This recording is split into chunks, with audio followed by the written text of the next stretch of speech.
Alhamdulillah, wassalatu wassalamu ala sayyidina rasulillah wa ala alihi wa sahbihi wa man walahu wa taba'a hudah. Wa ba'd. La grande caractéristique des compagnons, c'est cette manière extraordinaire de toujours essayer d'en savoir plus sur le prophète sallallahu wa sallam wa baraka alayh. Et Al-Habib Omar nous invite justement à en faire de même en disant wa'bur ila asrari rabbi lam yazal yanquluni bayna al-khiyari musana, et perce les secrets protégés de mon Seigneur qui n'a jamais cessé de me transporter à travers les reins d'entre les élus. C'est-à-dire, il faut percer les secrets de notre prophète sallallahu wa sallam wa baraka alayh. Nous connaissons l'histoire de ces trois compagnons qui sont venus voir les épouses du prophète sallallahu wa sallam wa baraka alayh, mettant en évidence qu'ils le connaissaient publiquement, puisque le prophète alayhi salatu wa sallam était un homme public, mais qu'ils souhaitaient en savoir plus sur sa personnalité et ses habitudes en privé.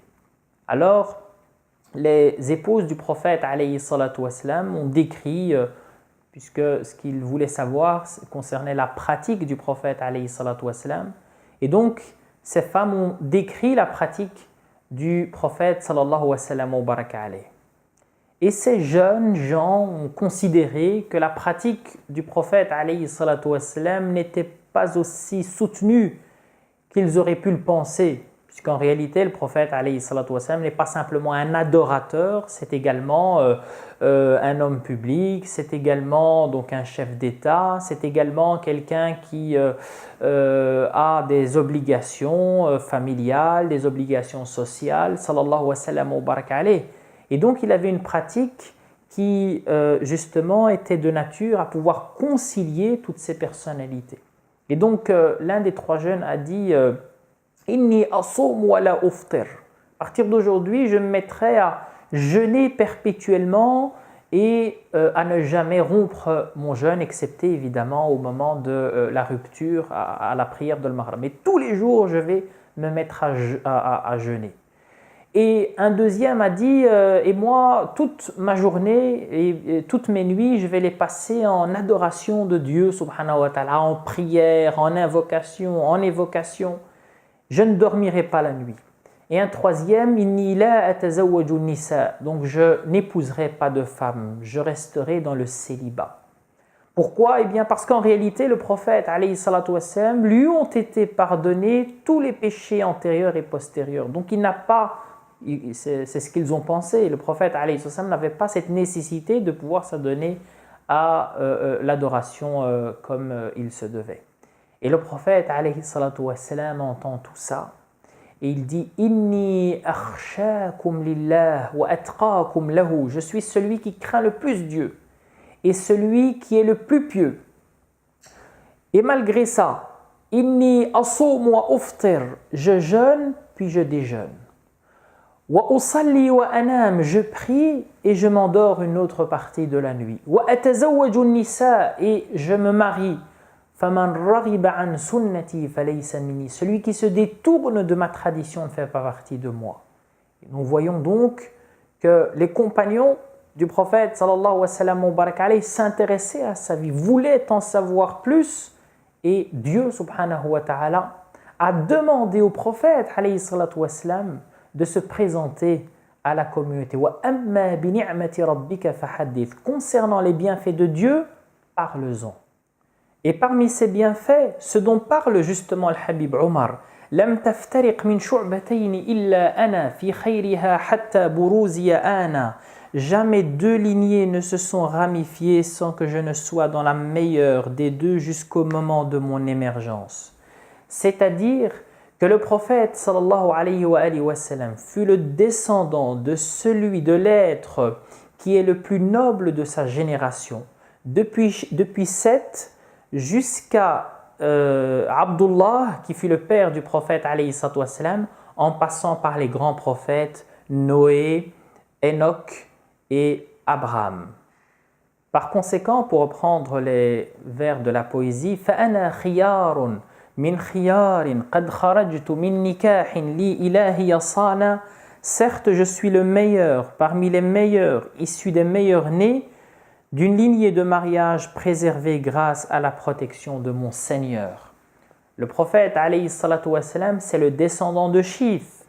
Shith, fils de Adam, alayhi salam, qui lui a été accordé après la perte de son premier enfant, Habil, puisque vous savez que Qabil et Habil se sont disputés pour une question de mariage, et Qabil a tué Habil, et Adam alayhi salam est resté patient, agréant le décret de Dieu subhanahu wa ta'ala, acceptant cette épreuve que Dieu subhanahu wa ta'ala lui a infligée, et par récompense, Dieu subhanahu wa ta'ala lui a accordé un nouvel enfant.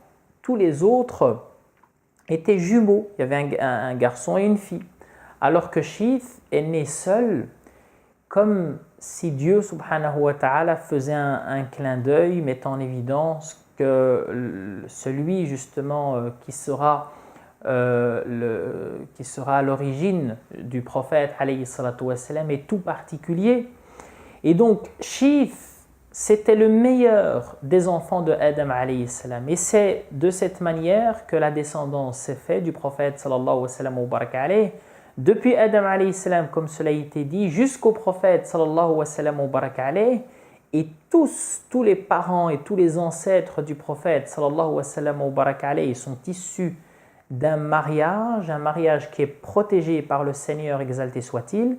Et nous connaissons l'histoire de Abdullah, qui est le père du prophète sallallahu wa sallam wa baraka alayhi, lorsqu'une femme est venue lui faire des avances, et le père du prophète alayhi salatu wa sallam lui a exprimé avec conviction que jamais il ne commettrait le haram, et que ce que la femme proposait, eh bien justement, c'était le haram. Quelques jours plus tard, Abdullah passait et voit cette femme qui ne lui prête aucune attention. Il va chez elle. Qu'est-ce qui se passe? Il y a quelques jours, eh bien, tu étais tout excité, j'allais dire, et aujourd'hui, voilà, donc elle ne fait aucune attention au père du prophète, sallallahu wa sallam wa baraka alayhi. Et cette femme lui explique qu'en réalité, elle voyait sur son front une lumière particulière, et qu'elle pense que cette lumière, eh bien, c'est le futur prophète que Dieu subhanahu wa ta'ala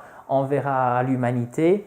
Et il lui dit, depuis quelques jours, cette lumière, tu ne la portes plus sur ton front, qu'est-ce qui s'est passé?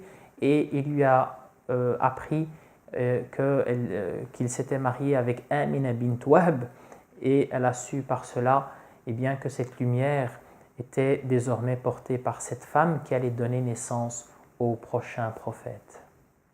De génération en génération, le prophète sallallahu alayhi wa sallam a donc fait l'objet d'une purification particulière. Taharahu Allahu, hamahu, ikhtarahu, wa ma bara kamithlihi insana. Allah l'a purifié, préservé, élu, et il n'a jamais créé un être humain comparable. Et pour terminer ce chapitre, le Habib Omar nous dit tout simplement wa bi hubbihi wa bi dhikrihi wa nasri wa tawqiri rabbul arshi qad awsana. Et son amour, son rappel, son aide et sa révérence, c'est cela que le Seigneur du trône nous a ordonné.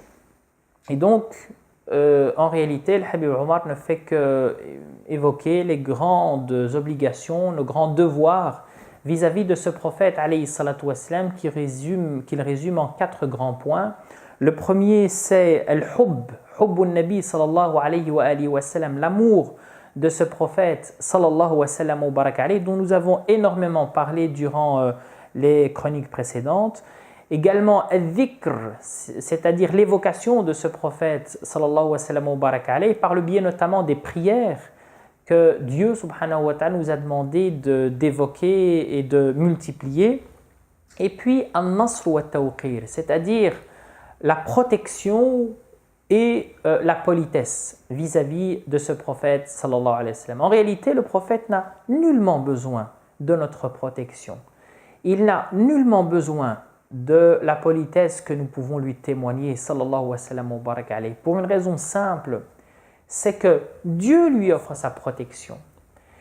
Et le prophète alayhi salatu wassalam est, j'allais presque dire adulé, le prophète alayhi salam est respecté, le prophète alayhi salatu wassalam est élevé par le Seigneur, exalté soit-il.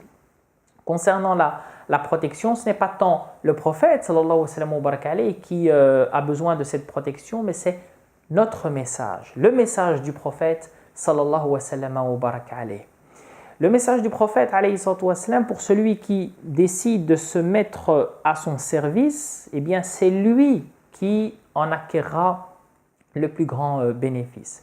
Et c'est ce que nous apprend Ahmad ibn Hanbal à travers un rêve. L'un de ses élèves rêve de lui après son départ et il lui dit qu'est-ce que Dieu a fait de toi? Et il lui répond, Ahmad ibn Hanbal lui répond, Dieu subhanahu wa ta'ala m'a honoré et sans le prophète je serais masdéen. C'est-à-dire que la place que j'ai occupée, puisqu'il est devenu savant, il est devenu l'un des plus grands savants de la communauté, il est celui qui a institué l'une des 4 écoles, etc. Donc c'est quelqu'un d'important dans la communauté musulmane dont on continue aujourd'hui à parler, on fait abstraction dans tout ce qu'on dit ici de l'au-delà. Eh bien, tout l'égard qu'on a aujourd'hui pour Ahmad ibn Hanbal et son importance et le fait qu'on continue à le citer, eh bien tout cela est dû au prophète sallallahu wa sallam wa baraka alayhi.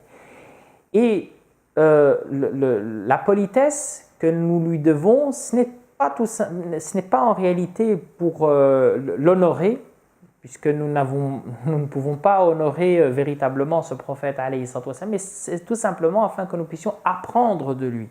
C'est-à-dire que si nous voulons véritablement apprendre du prophète alayhi salatu wa sallam, eh bien, il faut lui témoigner de la reconnaissance, une certaine gratitude et énormément de politesse. Demandons à Dieu, subhanahu wa ta'ala, de nous lier véritablement à ce prophète, sallallahu wa sallam wa baraka alayhi, de l'aimer, de l'évoquer, de protéger sa mission et d'être les plus grands polis et les plus grands amoureux de ce prophète sallallahu wa sallam wa baraka alayhi. Allahumma ighfir lana dhunubana wa kaffir 'anna sayyi'atina wa tawaffana ma'al abrar.